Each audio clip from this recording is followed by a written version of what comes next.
Hello doctors, welcome back to our channel Gramedical. मेरा नाम है गुंजन सिंह। बहुत ही इम्पोर्टेंट बात करनी ज़रूरी है। पिछले 2-3 दिन से हर सोशल प्लेटफॉर्म पे, चाहे वो यूट्यूब हो, इंस्टाग्राम हो, टेलीग्राम हो, जगह स्टूडेंट का एक ही डिमांड है, एक ही टाइप के कमेंट्स हैं कि आंसर की और रिस्पॉन्स शीट्स रिलीज होनी चाहिए, क्योंकि ये इशू मार्क्स का नहीं है, इशू है ट्रांसपेरेंसी का। जब तक एनबी अपना क्लैरिफिकेशन इस पे नहीं देता है, तब तक स्टूडेंट्स कैसे सेटिस्फाई हो सकते हैं इस चीज पे। हालांकि सुप्रीम कोर्ट ने क्लियर डायरेक्शन दिया था कि normalisation formula and master answer key public होनी चाहिए। फिर भी नोटिस में बस इतना ही लिखा गया है कि मास्टर सेट के हिसाब से आंसर दिखाए जाएंगे। लेकिन सवाल ये भी है कि अगर सिर्फ मास्टर की दिखाई जाएगी तो स्टूडेंट अपने आंसर वेरीफाई कैसे करेंगे। एंड स्टूडेंट्स के ऐसे ऐसे कमेंट्स हैं, ऐसे ऐसे कंप्लेंट हैं जो सुनकर किसी को भी अच्छा नहीं लगेगा। लास्ट ईयर के स्टूडेंट्स थे, 30,000 समथिंग रैंक थी उनकी जो भी डिजायर्ड ब्रांचेस थी उनको नहीं मिली थी। वो एक ब्राइट स्टूडेंट थे। उन्होंने सोचा कि हम नेक्स्ट ईयर यानी कि 2025 में फिर से प्रिपरेशन करके अच्छे से पढ़ाई करेंगे। बट इस साल जो उनकी रिजल्ट आई है, कहीं न कहीं 60-70,000 तक गई है उन्हीं स्टूडेंट्स के जिनकी रैंक जो है 2024 में अप्रॉक्सीमेटली 35,000 तक थी।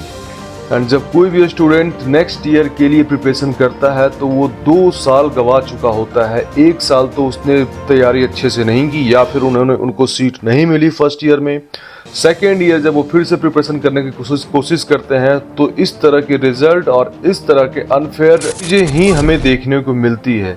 सो नॉर्मलाइजेशन फार्मूला और मास्टर आंसर की पब्लिक होनी चाहिए। और ऐसे में भी अगर सिर्फ मास्टर की ही दिखाई जाएगी आपको तो ये तो बिल्कुल ही अनफेयर होने वाला है।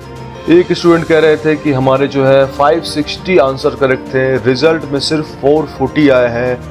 दैट मीन्स कि 100 मार्क्स का जो डिफरेंस आ रहा है, ये तो स्टूडेंट्स के सपने को तोड़ने जैसा है। यानी कि अगर उनकी रैंक पे उनकी डिजायर्ड ब्रांच के अकॉर्डिंग उनको रेडियोलॉजी मिल सकती थी, बट अब उनको अपनी डिजायर्ड ब्रांच चेंज करनी होगी, एडजस्टमेंट करना होगा ब्रांच के साथ। एंड क्योंकि ब्रांच जो है उनकी लाइफ है, दैट मीन्स कि लाइफ टाइम ब्रांच ही उनके साथ रहने वाली है, तो अब उनको एडजस्टमेंट करके एनेस्थीसिया, एएनटी, ऑप्थल जैसे ब्रांच चूज करने पड़ेंगे, क्योंकि हर स्टूडेंट्स रैंक के अकॉर्डिंग अपनी ब्रांच, डिजायर्ड ब्रांच चूज करते हैं। ये जो एग्जाम्पल है स्टूडेंट्स के, इसमें से 2-3 एग्जाम्पल नहीं है, 1000 ऑफ स्टूडेंट्स की ये रियलिटी है।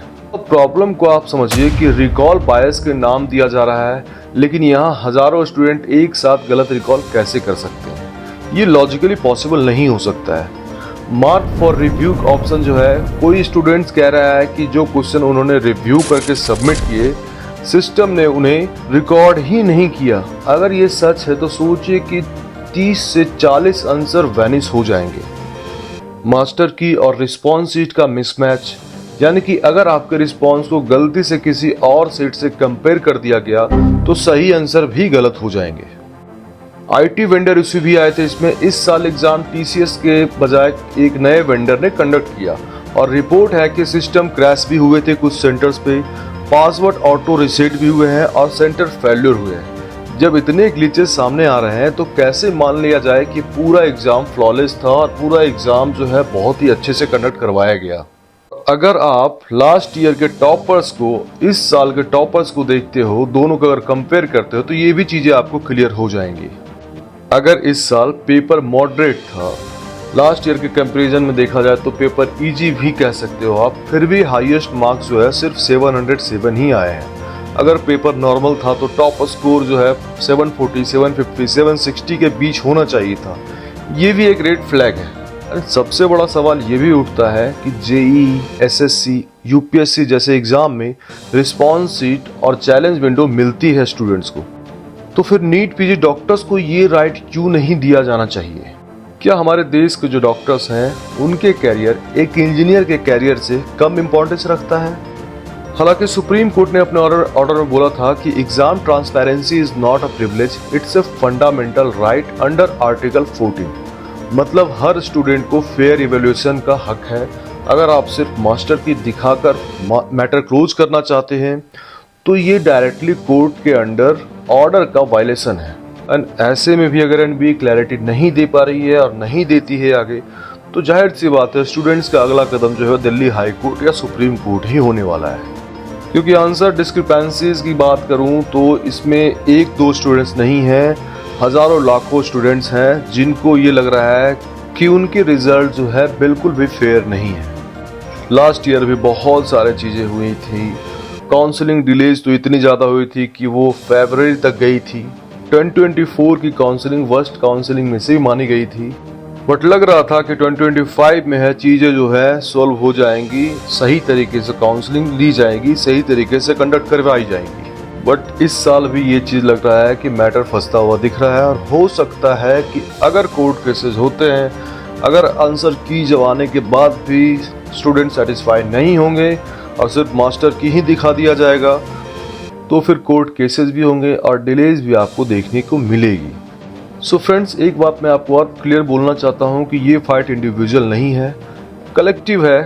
अगर आपको लगता है कि सिस्टम ने आपका हक छीना है तो अपने रिजल्ट और मार्क्स मिसमैच नीचे कमेंट्स में लिखिए, ताकि पूरे इंडिया को पता चले कि ये एक मूवमेंट है, ना कि आइसोलेटेड इशू। एंड ये वीडियो ज़्यादा से ज़्यादा लोगों के पास पहुंचनी भी चाहिए, ताकि सभी लोग एकजुट होकर इसके खिलाफ आवाज़ उठा पाए। सो अब बात करते हैं काउंसलिंग की। ऑफिशियली अनाउंस तो नहीं हुआ है काउंसलिंग की डेट, लेकिन एमसीसी के सोर्सेज के हिसाब से नीट पीजी काउंसलिंग सितंबर के 2nd और 3rd वीक तक स्टार्ट हो सकती है। यूजी काउंसलिंग 10 सितंबर के अराउंड खत्म होगी, उसके बाद पीजी का शेड्यूल आ जाएगा। ये एनवीई के प्रेसिडेंट अभिजात सेठ ने कहा है, लेकिन जब कोर्ट केस होंगे तो डिलेज पक्की है। और सबसे बड़ी बात यह भी है कि अगर आंसर की रिलीज होती है और रिकैलकुलेशन होता है तो रैंक्स चेंज हो सकते हैं। इसलिए आपको पेशेंस रखना है, यूनिटी बनाकर रखनी है, स्मार्टली प्रिपेयर करना है। फाइनल पिक्चर तभी क्लियर होगी जब रिस्पॉन्स शीट के साथ आंसर की पब्लिक होंगी। सो गाइस, मिलते हैं अपने नेक्स्ट वीडियो में। अगर आपको कोई प्रॉब्लम आ रही है काउंसलिंग को लेकर, किसी चीज को आपको समझना है, काउंसलिंग में आपको हेल्प चाहिए, तो आप दिए गए नंबर पे कॉल करके हमसे बात कर सकते हैं, व्हाट्सएप मैसेज कर सकते हैं, टेलीग्राम ज्वाइन करके भी आप सर्विसेज का बेनिफिट ले सकते हैं।